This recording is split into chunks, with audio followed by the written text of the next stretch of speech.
ପାଞ୍ଚ ଫେବୃଆରୀ ନଧନବରେ ପ୍ରସାରିତ Odia mega serial ମୋ ସିନ୍ଦୁରର ଅଧିକାର।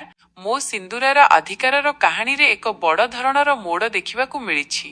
ତରଙ୍ଗ ଟିଭିରେ ପ୍ରସାରିତ ହେଉଥିବା ଏହିର ମୁଖ୍ୟ ଆକର୍ଷଣଗୁଡ଼ିକ ନିମ୍ନରେ ଦିଆଗଲା। 5 ଫେବୃଆରୀ 2026 ମୁଖ୍ୟ ଘଟଣାବଳୀ। ନତାଶାଙ୍କ ବିଦାୟ। ଆଦିତ୍ୟଙ୍କ ଜୀବନରୁ ନତାଶାଙ୍କ ଖେଳ ଶେଷ ହେବାକୁ ଯାଉଛି। ଏହିରେ ନତାଶାଙ୍କର ଅସଲ ମୁଖା ଧୀରେ ଧୀରେ ଖୋଲିବାରେ ଲାଗିଛି। ପରିବାର ଲୋକଙ୍କ ଆଗରେ ତାଙ୍କର ସମସ୍ତ ଷଡ଼ଯନ୍ତ୍ର ଧରାପଡ଼ିବା ପରେ ଆଦିତ୍ୟ ତାଙ୍କୁ ଘରୁ ବାହାର କରିବା ପାଇଁ ନିଷ୍ପତ୍ତି ନେଉଛନ୍ତି।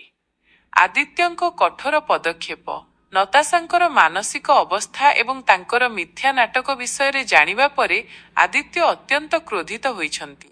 ସେ ସ୍ପଷ୍ଟ କରିଛନ୍ତି ଯେ ତାଙ୍କ ଜୀବନରେ ଏବଂ ଏହି ଘରେ ନତାଶାଙ୍କ ପାଇଁ ଆଉ କୌଣସି ସ୍ଥାନ ନାହିଁ।